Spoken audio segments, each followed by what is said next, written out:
Oi, gente, sejam bem-vindos aí a mais uma aula de saneamento 1.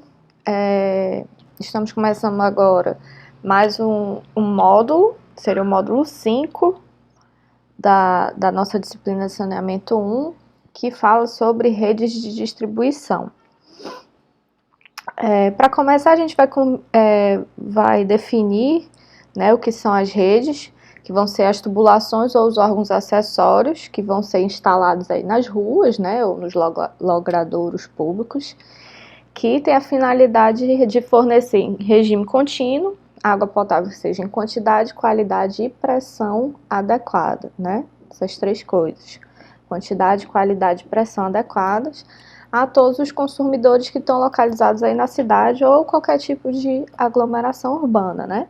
Então, a nossa rede de distribuição vai ser uma parte, né, uma unidade do nosso sistema de abastecimento de água, que são constituídas aí por tubulações e órgãos acessórios, né? Então, é óbvio que ela é de grande importância, né? Ela faz parte do transporte de água para consumo humano e ela vai garantir aí que a água produzida, né, que veio desde lá da captação, pelas unidades anteriores, captação, adução, tratamento, né, chegue até os consumidores finais.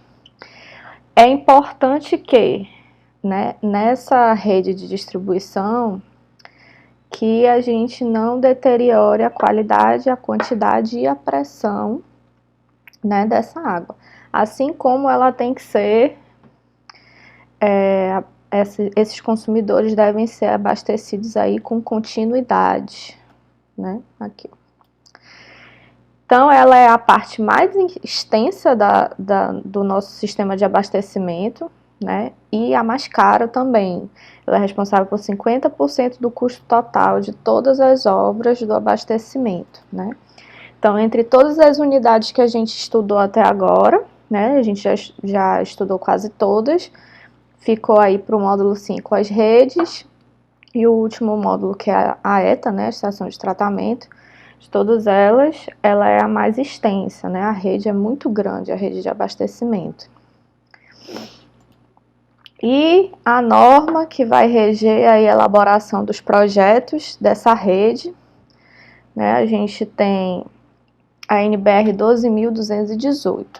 Então, lá na NBR 12.211, a gente tinha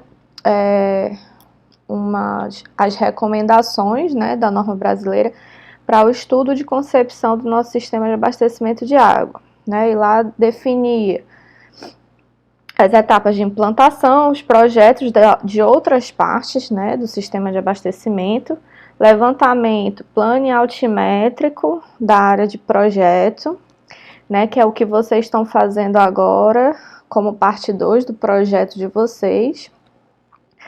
Né? Plano de urbanização e legislação relativa ao uso e ocupação do solo. Isso tudo faz parte do estudo de concepção do sistema de abastecimento de água por inteiro, né, que estava lá na NBR 12.211.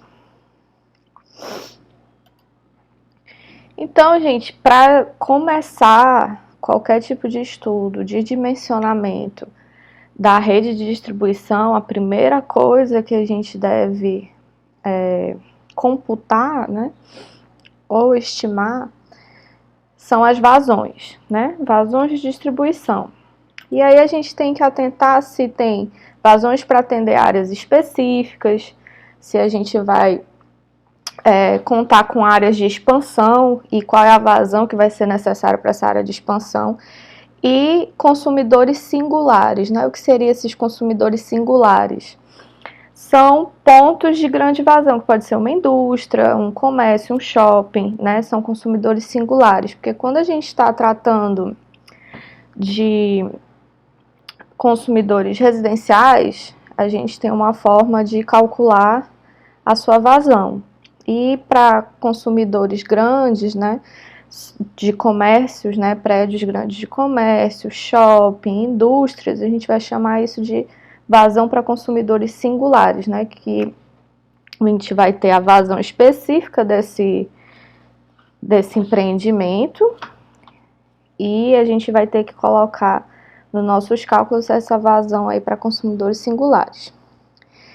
Um detalhe é que a gente não deve prever demandas especiais para combate a incêndio, né? E a gente falou disso lá quando a gente estava no módulo de reservatórios, né? Que aqui no Brasil não existe essa regra para a gente ter uma demanda especial para combate a incêndio. Porém, a gente vai ter a previsão de instalação e funcionamento de hidrantes, né? Então, a vazão necessária aqui vai ser para os hidrantes e não para colocar em reservação, né, para combate de incêndios.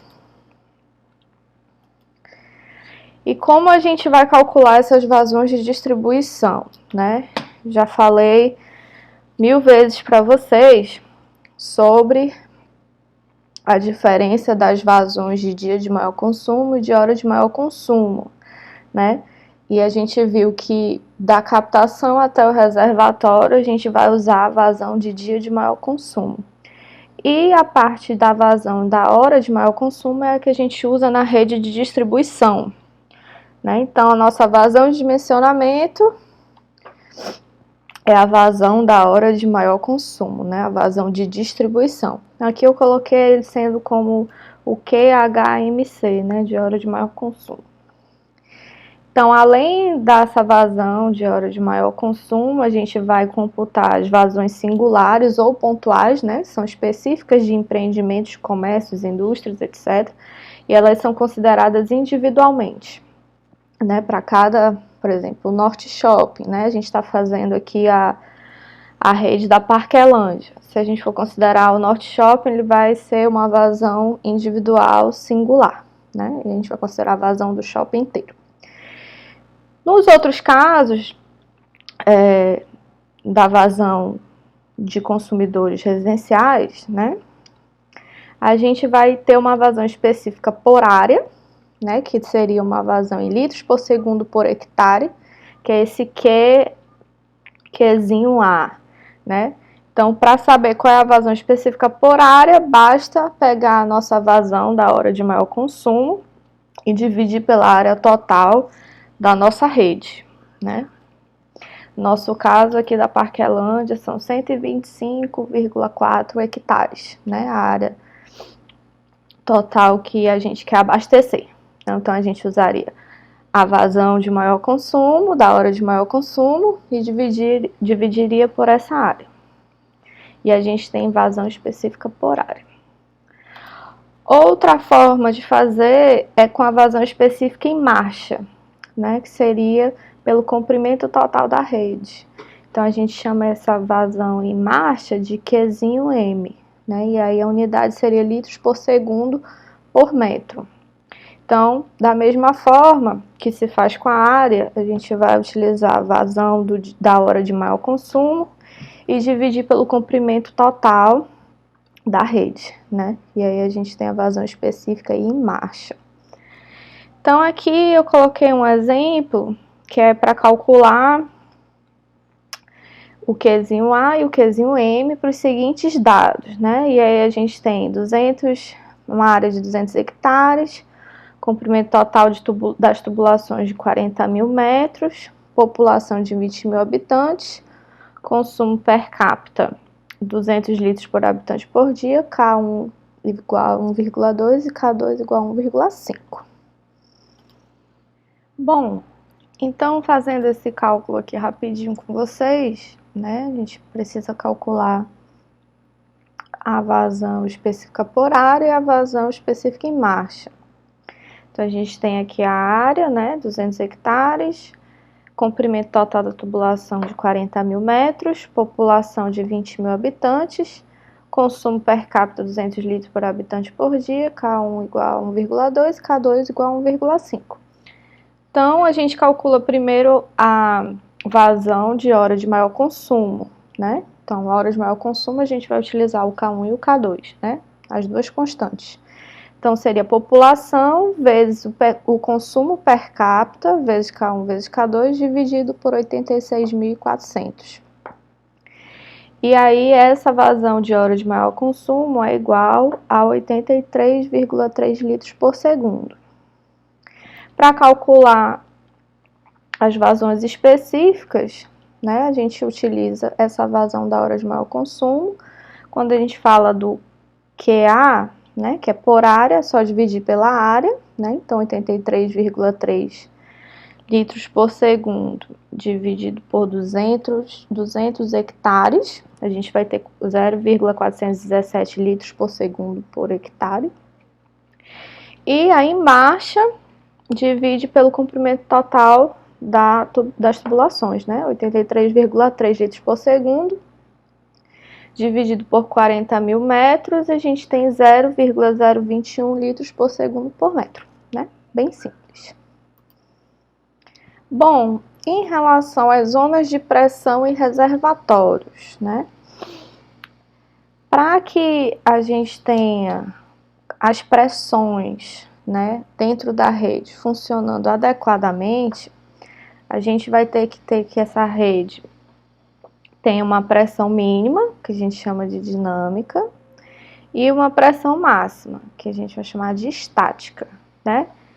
Então, essa pressão dinâmica mínima vai atender aí a hora de maior consumo e o nível mínimo de água no reservatório de distribuição, né? Então, é o pior caso, né? Que a gente tem um consumo muito alto dentro da rede e o nível de água dentro do reservatório é o mínimo possível, né? Então, a gente tem que atender, essa é a pressão dinâmica mínima.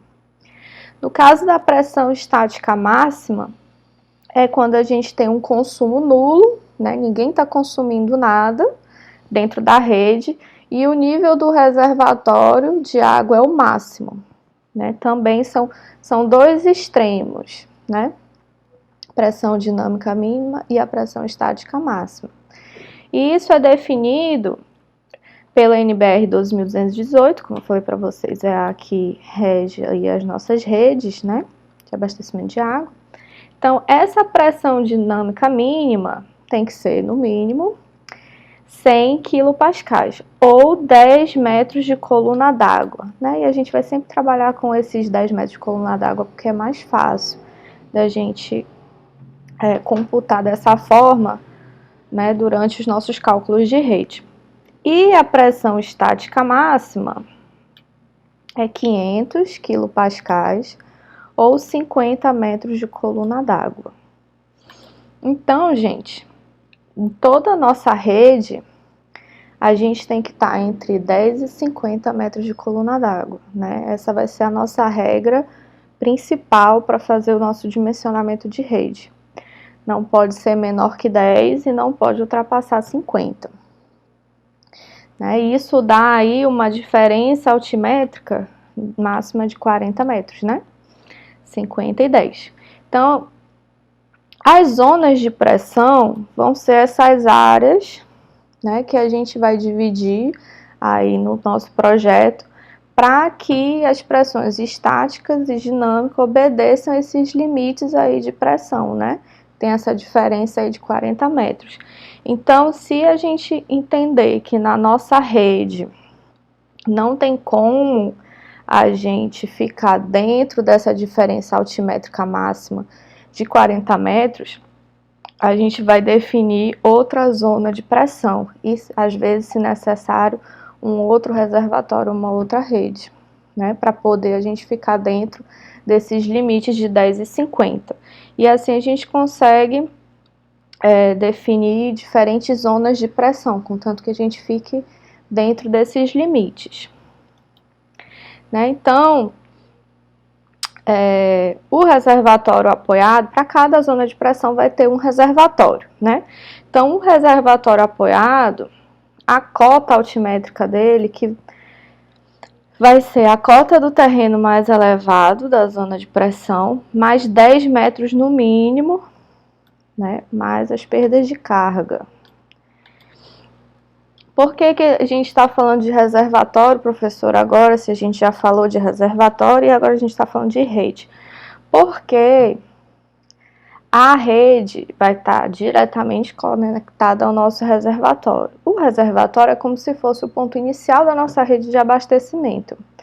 E a cota altimétrica desse reservatório vai definir a pressão na rede inteira, né? O reservatório, a montante da rede, A cota dele vai definir o resto da pressão, né, que vai estar colocada ali na rede de distribuição. Então, no reservatório apoiado, a gente vai colocar esse reservatório no terreno mais elevado da nossa zona de pressão, se a gente tem uma comunidade, né, que a gente quer abastecer, e a rede está toda aqui, num local, numa cota de terreno mais baixa, a gente vai procurar em qual parte é a cota do terreno mais elevada ali naquela zona para a gente colocar nosso reservatório apoiado, óbvio, né, para que primeiro que tudo ocorra com gravidade e para que a gente chegue pressão mínima no ponto mais desfavorável. Né? Então, vai ser a cota do terreno mais elevado da zona de pressão, mais 10 metros no mínimo, mais as perdas de carga. Né? Então, essa vai ser a cota altimétrica do nosso reservatório apoiado. No caso do reservatório elevado, que justamente a gente eleva esse reservatório para que tenha pressão, né, até o ponto mais desfavorável da rede, principalmente em redes mais extensas, né?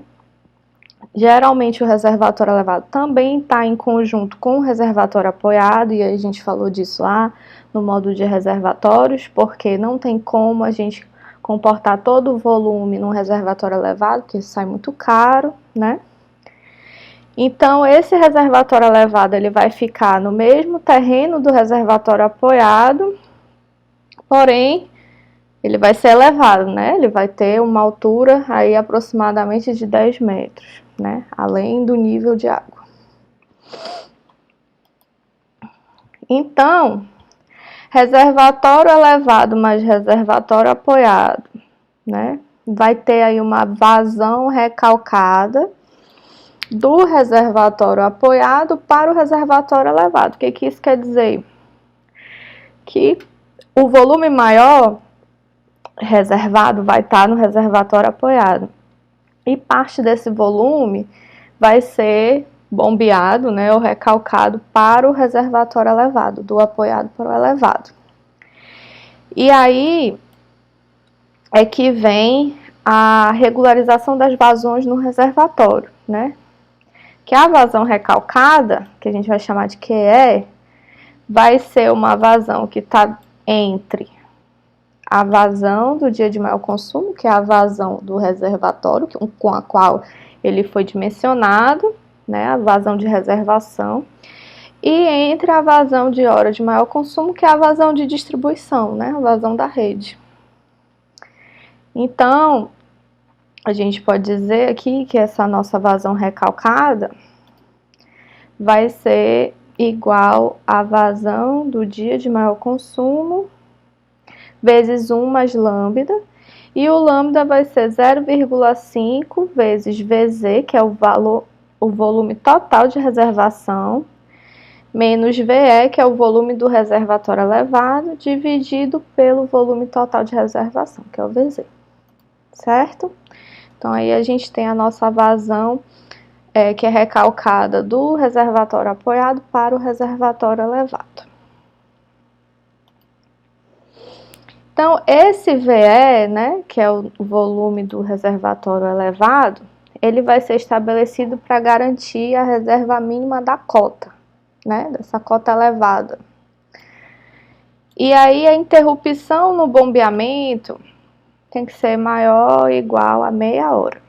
Né? Então, para pequenas comunidades, dizendo aí pequenas comunidades menor ou igual a 5.000 habitantes, se ocorrer de ter só uma zona de pressão, né, por razões econômicas, só vai ter um reservatório elevado, que o volume dele vai ser 1/5 do volume de água no dia de maior consumo.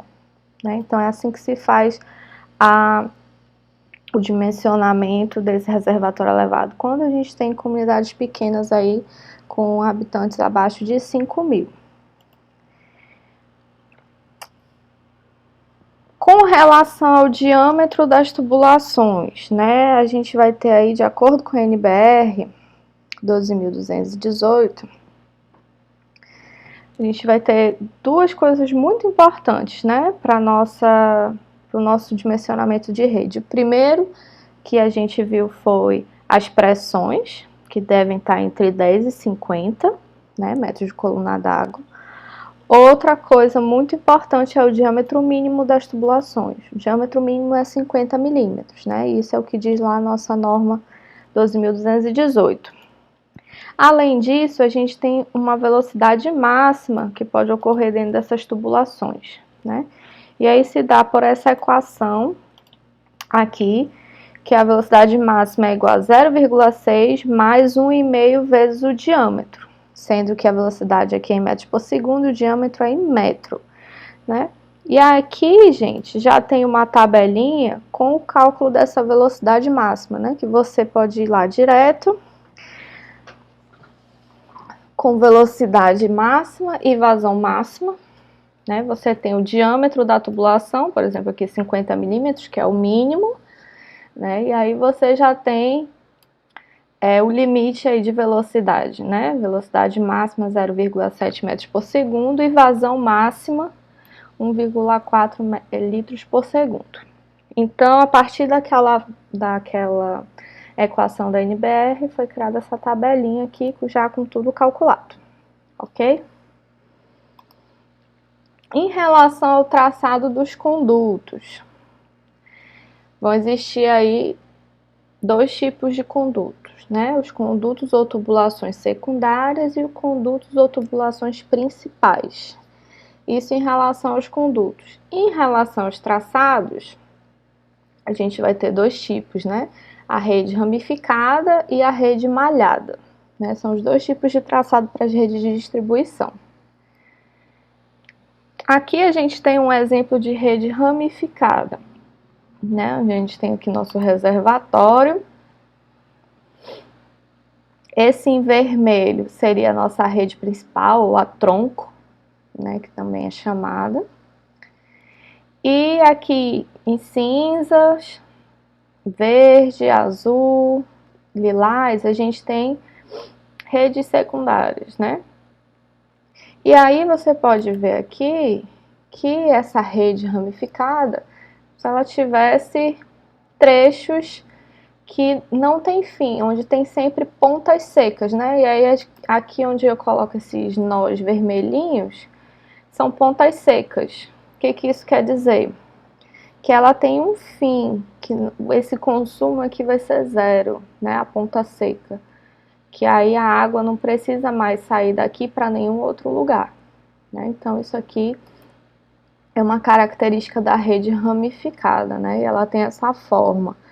Vários nós, onde a gente tem essas setinhas aqui que indicam o fluxo da água, né? Saindo do reservatório até as pontas secas, né? Então, esse aqui é o modelo de uma rede ramificada. Já a rede malhada, não, ela está em malhas, né?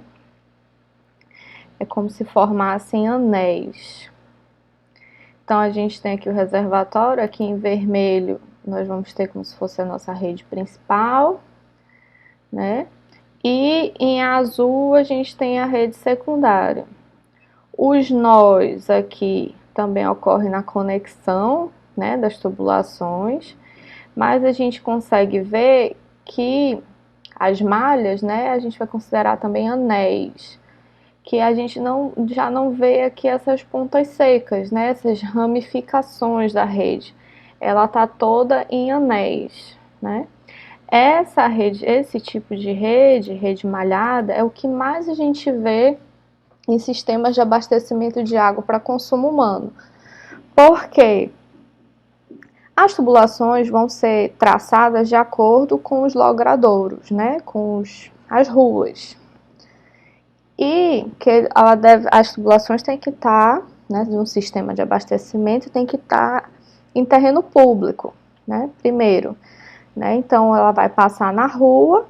E as ruas, os logradouros, os bairros, as cidades têm esse formato, né? Normalmente, formato da rede malhada. Então, o sistema de abastecimento de água está aqui, mais ou menos nesse formato. Esse formato de rede ramificada, geralmente, é encontrado em sistemas de irrigação, por exemplo, né? Algumas partes do sistema de abastecimento de água, né, da rede de distribuição, a gente vai ter dentro desses anéis uns ramos, né, umas ramificações. E aí que vai misturar a rede malhada com a rede ramificada, né, de ter dentro de um anel desse uma ramificação para cá e uma ponta seca, né, também pode ocorrer. Então, a gente pode ter em grelha, né, o traçado dos condutos principais, que são as ramificações, que é o estilo da rede ramificada, ou pode ter em anel, né, que é o estilo da rede malhada. Então, para começar o dimensionamento, a gente vai partir primeiro do estudo mais fácil, né, que são as redes ramificadas, e depois a gente vai seguir para as redes malhadas. Então, para fazer o dimensionamento dos condutos de uma rede ramificada, a gente vai seguir como se fosse um roteiro, né, de dimensionamento, de um roteiro de cálculo. Então, a primeira coisa a se fazer, né, determinação das vazões em cada trecho. E aí, como a gente faz isso? Primeiro, a gente vai calcular a vazão total da rede, né? Que é a nossa vazão de hora de maior consumo, que é a vazão de distribuição. Vai medir o comprimento total dessa rede, né? A rede vai estar toda traçada e a gente vai lá e vai medir, né, o comprimento todo da rede. E aí a gente acha esse L. Então, o primeiro cálculo a se fazer, depois da vazão, óbvio, é achar a nossa vazão específica em marcha, que é utilizando a nossa vazão e dividindo pelo comprimento total da rede, né? E aí a gente vai ter a vazão específica em marcha, que é o QM. E aí a gente vai partir sempre das extremidades, que são as pontas secas, né? Que eu mostrei aqui. Partindo das extremidades para a rede principal. Né? Das pontas secas, a gente vai trabalhar de jusante para montante e vai determinar aí para cada trecho, né? Então, a vazão de jusante nas extremidades, né, nas pontas secas, ela vai ser sempre nula, né? Porque a ponta é seca, não tem vazão a jusante. Então, por isso que a gente começa das pontas secas, né? Para poder a gente realizar esse cálculo, que está zerando um dos parâmetros, né? Então, a gente vai começar a ponta seca e a nossa vazão de jusante, QJ, daquele ponto, vai ser nula para as extremidades.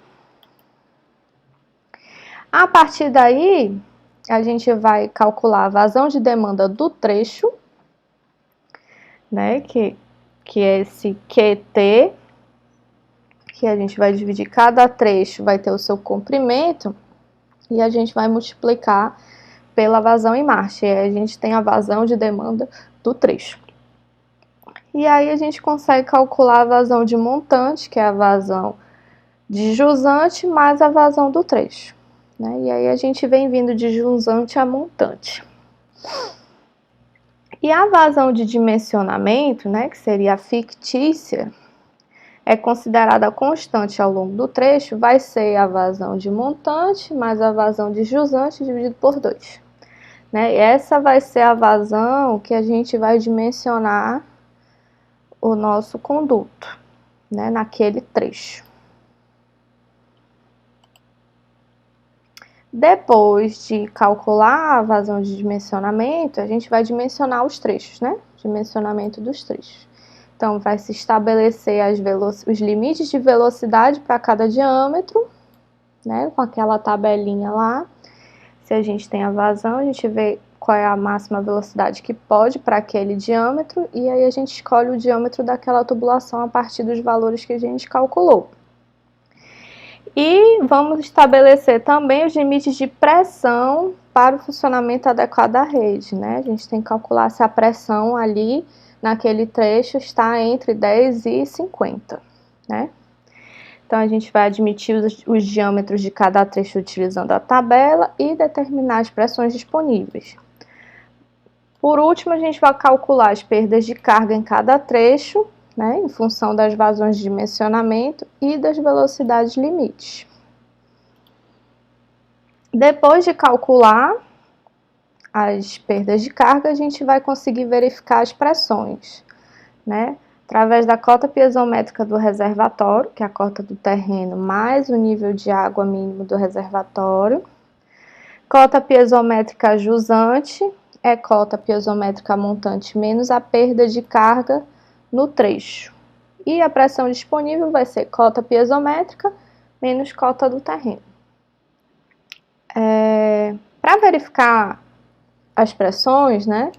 Se a gente achar, né, se a gente no nosso cálculo verificar que as pressões não estão dentro do limite estabelecido, a gente pode ou mudar o nível de água mínimo do reservatório, o traçado da rede ou os diâmetros que a gente admitiu aqui nesse cálculo de rede, né? Então, para colocar as pressões dentro dos limites, caso isso não ocorra, caso não estejam dentro dos limites, a gente pode fazer essas modificações, né? A mais simples seria, em vez de mudar todo o traçado da rede ou todos os diâmetros, a gente pode só modificar aí o nível de água mínimo do reservatório. E aqui, gente, tem um exemplo para dimensionar essa rede ramificada, né? Aqui mostra o local do reservatório, mostra aqui essa rede em ramificações, né? Aqui tem o comprimento de cada trecho, e em vermelho são as cotas, né, do terreno. E aqui os dados do projeto em população, consumo per capita, o C, que é do material da tubulação a ser adotado, que é 150, K1 e K2. Bom, gente, de acordo com o nosso exemplo, né, nossa população é de 5.000 habitantes, consumo per capita 200 litros por habitante por dia. Aqui eu coloquei C sendo 130, né, acho que lá era 150, mas tudo bem, a gente faz com 130. K1 igual a 1,2 e K2 igual a 1,5. Então, a gente tem que nossa vazão de distribuição, ou da hora de maior consumo, é K1 vezes K2, vezes o consumo per capita, vezes a população, dividido por 86.400. Então, utilizando os dados aí do nosso exemplo, a gente tem que a nossa vazão de distribuição é 1,2 vezes 1,5 vezes 200 vezes 5.000, dividido por 86.400, né? Isso vai dar aí uma vazão de 20,83 litros por segundo. Então, aqui, né, voltando ao nosso desenho, que lá do PowerPoint está bem mais bonito do que o meu, a gente tem aqui, eu coloquei no círculo a cota, né, a cota do nó. Aqui a gente tem os comprimentos de cada trecho, né? Aqui no reservatório diz que a cota é 85, e aqui eu coloquei, né, dei nome aos nós. Então, comecei do ponto mais desfavorável, a ponta seca, né, mais longe do nosso reservatório. Então, nomeei de 1, 2, a outra ponta 3, 4, para outra ponta 5, outra ponta 6, aqui é onde conecta 7, e aqui onde conecta 8, certo? O comprimento, fazendo a soma do comprimento de todos os trechos, né, a gente tem que o comprimento da nossa rede total é 1.350 metros. Então, a gente acha primeiro a nossa vazão em marcha, né? Então, 20,83 dividido por 1.350, nossa vazão em marcha é 0,0154 litros por segundo por metro. Ok. Pontas secas, né? Partindo das extremidades, de jusante para montante, né? Que faz parte lá do nosso roteiro de cálculo. Então, a gente sabe que a vazão a jusante é nula, né? Para as extremidades. Então, que vazão de jusante vai ser zero? QJ1 vai ser zero, né? Tá aqui, 1. Ponta seca, a gente tem 1, 3, 5 e 6, né? Então, a gente coloca aqui QJ1, 0, QJ3, 0, QJ5, 0, QJ6 também igual a 0, né? Que são nossas pontas secas que tem vazão de jusante nula. Ok. E aí, a gente calcula a nossa vazão de trecho, né? A vazão de cada trecho vai ser a vazão de marcha vezes o comprimento de cada trecho. E a vazão a montante é igual à vazão de jusante mais a vazão desse trecho. Então, começando aí, trecho 2, 1, né? Voltando aqui, trecho 2, 1, esse aqui, né? 2, 1, tem 100 metros de comprimento. No trecho 2, 1, então, nós temos que a jusante, né? 2, 1 é igual a 0. A vazão de trecho vai ser a vazão de marcha vezes o comprimento, que é 100 metros, e aí nós temos a vazão de trecho igual a 1,54 litros por segundo. Vazão da montante vai ser a vazão de jusante, que é 0, mais 1,54, então, vazão de montante do trecho 2,1 é 1,54. E a vazão de dimensionamento, ou a fictícia, é a vazão de jusante mais a vazão de montante dividido por 2. Né? Então, a gente tem aqui nossa vazão D, que é de dimensionamento, que vai ser 0,772 litros por segundo. E aí, a gente faz a mesma coisa para o trecho 4,2, que a gente vai vir de lá, né? Do trecho 2,1 vem para o 4,2. Cadê o trecho 4,2? Aqui. A gente vem de 1 para 2, agora vem 2 para 4, né? Vamos fazer 3, 4, 2, jusante é 2 e montante é 4. Né? Também 100 metros de comprimento. Então, aqui temos 3, 4, 2. A vazão de jusante é 1,54, né? Que vai ser igual à vazão de montante do trecho 2,1. A vazão de trecho vai ser 1,54 também, né? Porque também é 100 metros. Então, a vazão de montante é 1,54 mais 1,54, igual a 3,08.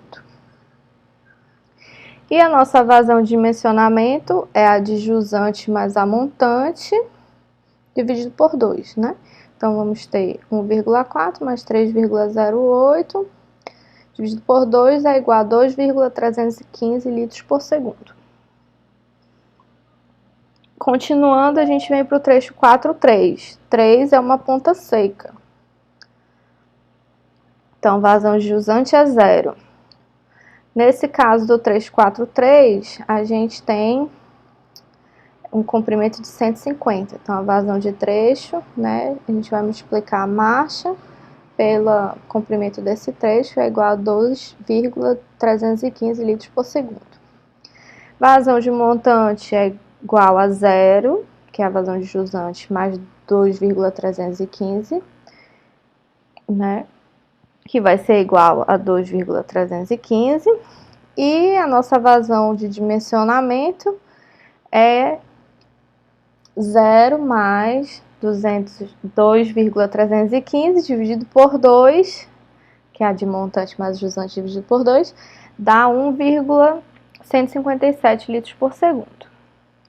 Passando para o trecho 8,4, vou mostrar de novo o trecho 8,4 aqui.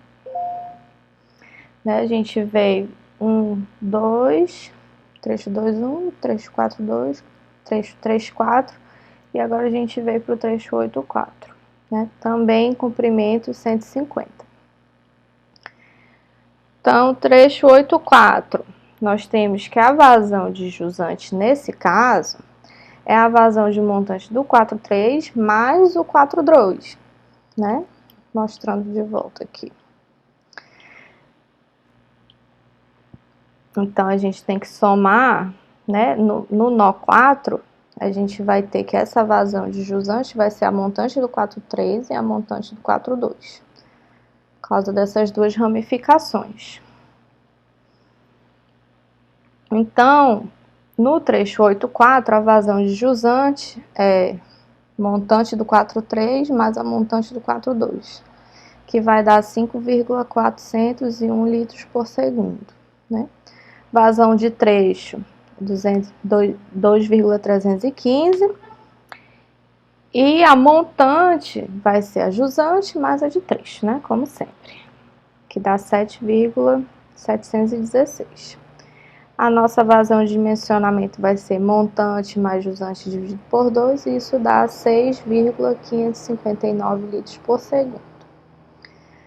Para o trecho 7,5, 5 é uma ponta seca, então a jusante é 0. Nesse caso, o trecho é 80 metros, né? Então a vazão de trecho vai ser 1,235 litros por segundo. Nossa vazão montante é a mesma do trecho, porque a jusante é 0. E a nossa vazão de dimensionamento vai ser a montante dividido por 2, né? 0,617 litros por segundo. Trecho 7,6, também ponto 6 é uma ponta seca. Então, da mesma forma, a gente vai fazer o trecho 7,6. Nesse caso, o trecho, o comprimento dele é 120 metros.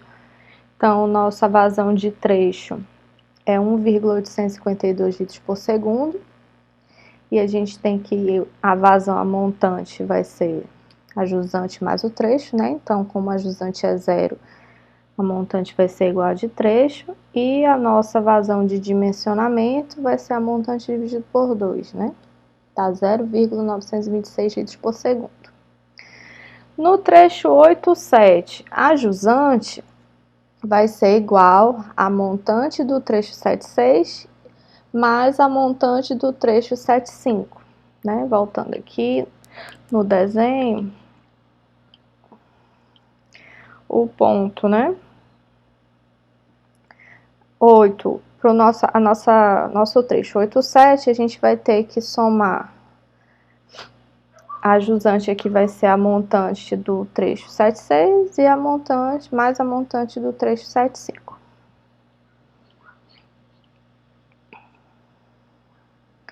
Então, vamos ter aqui a soma, né, dessas vazões do trecho 7,6 e 7,5, e a gente tem que a vazão de jusante do trecho 8,7 é igual a 3,086 litros por segundo. A vazão de trecho, né, no caso, esse trecho é 200 metros, a vazão de trecho é 3,086 litros por segundo. E a vazão de montante, nesse caso, vai ser a vazão de jusante, 3,086, mais a vazão de trecho, que é igual a 3,086 também. Né? E aí a nossa vazão de montante vai dar 6,173 litros por segundo. Vazão de dimensionamento, montante mais jusante dividido por 2 é igual a 463 litros por segundo. E o último trecho é o trecho do reservatório ao nó 8, né? Nesse caso, a vazão de jusante vai ser igual a montante do trecho 8,7 mais a montante do trecho 8,4. Né? Somando, a gente tem a vazão de jusante do trecho R8 de 13,9 litros por segundo. Na vazão de trecho, nosso comprimento desse trecho R8 é 450 metros, então isso dá 6,94 litros por segundo. E a vazão de montante é jusante mais vazão de trecho, que vai dar 20,83 litros por segundo. E a nossa última vazão de dimensionamento, aqui para fechar nossa rede ramificada, montante mais jusante dividido por 2 dá 17,361 litros por segundo. Né? E aí a gente termina a parte das vazões.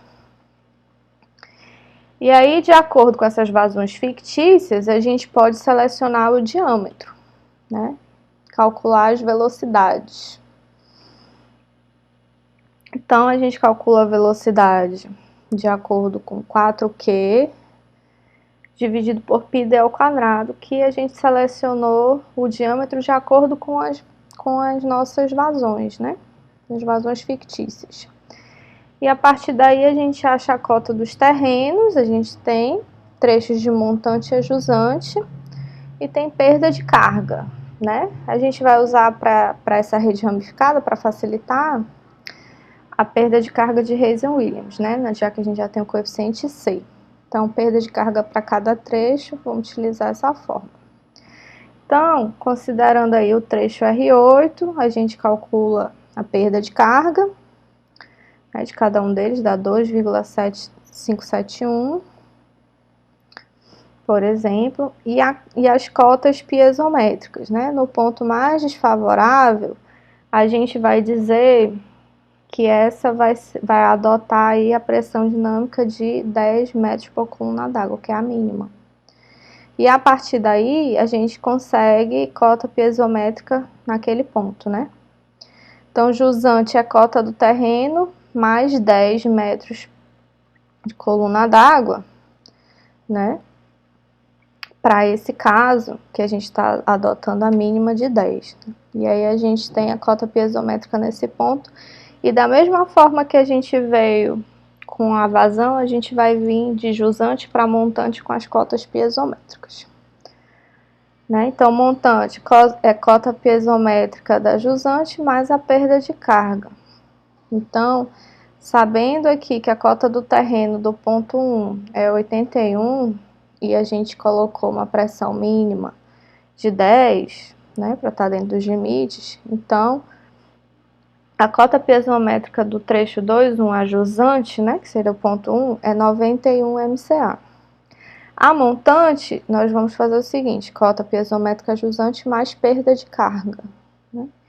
Então, a jusante é 91 mais a perda de carga, e aqui é a nossa cota piezométrica montante do trecho 2,1, que é 91,3792 metros. E isso a gente vai fazendo trecho a trecho, né? Trecho a trecho. E aí eu preparei um Excel para vocês com todos esses detalhes e esses cálculos, né? E aqui aparece de trecho a trecho as nossas cotas piezométricas, né? A partir das cotas piezométricas, a gente calcula as pressões disponíveis, que é a cota piezométrica menos a cota do terreno, né? Então, vou mostrar para vocês aqui o Excel pronto dessa rede. Bom, gente, então, essa aqui é a planilha que eu criei com a nossa rede ramificada, né? O nosso exemplo. Então, a gente tem aqui todos os comprimentos, né, de cada trecho, tá aqui vem do R8 até o 2,1, né, comprimento. E aqui, nesse quadro, eu tenho as vazões, né, então, vazão jusante, vazão de marcha, vazão montante e vazão fictícia. A partir daqui, né, que foi o que a gente calculou agora, em todos os resultados aqui. A partir disso, a gente vem para o dimensionamento, né, da tubulação, do diâmetro. E como que a gente acha esse diâmetro? A partir da nossa vazão fictícia. Pegando lá aquela tabela que eu mostrei para vocês, né, da NBR, com a fórmula da NBR já colocada em tabela.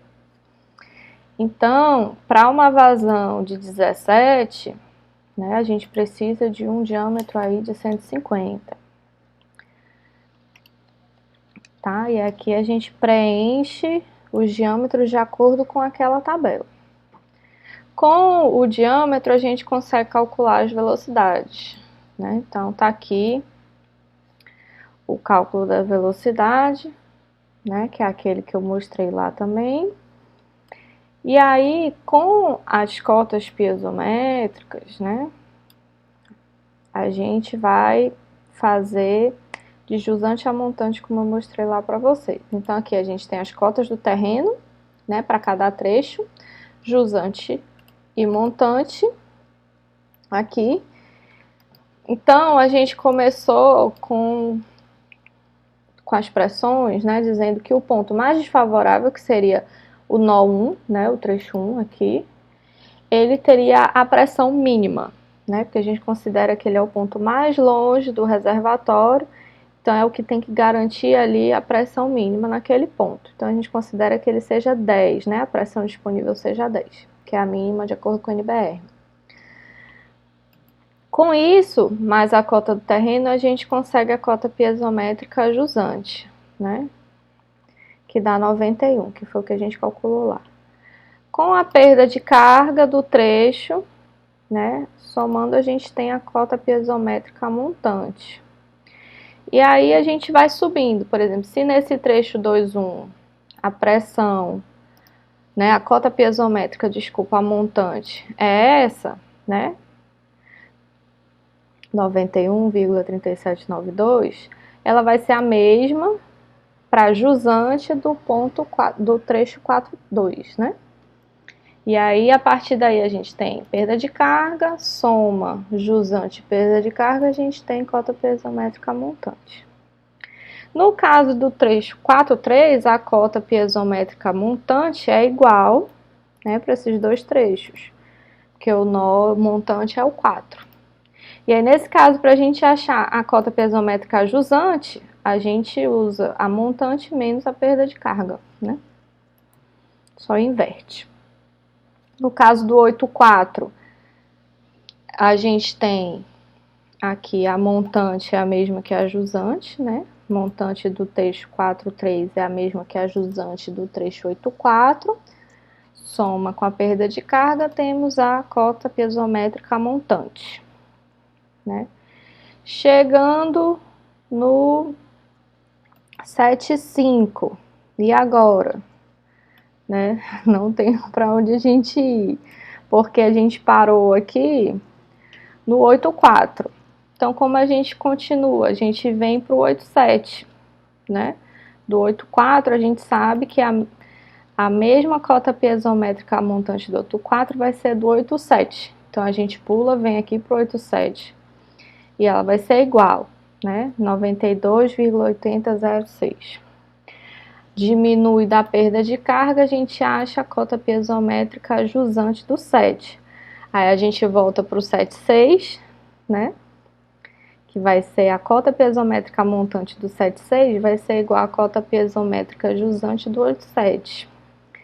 Diminui com a perda de carga, a gente tem cota piezométrica jusante, né? E a mesma forma do 7,5, a gente tem a do 7, né? Que é a montante. Diminui na perda de carga e tem da jusante.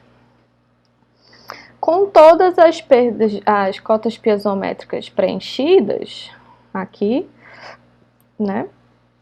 E a gente tendo as cotas de terreno, a gente consegue calcular todas as pressões disponíveis, né? E aqui a gente vê que tá entre 10 e a máxima aqui é 31. Né? Então, a gente não ultrapassou a pressão máxima, que seria 50, né? Então, tá tudo dentro da norma aqui na nossa rede e toda a rede está dimensionada. Ok, gente? Então, esse foi a nossa parte 1 da nossa aula de redes. Finaliza aqui. E aí, a segunda parte, a gente vai trabalhar com redes ramificadas, tá certo? Até mais!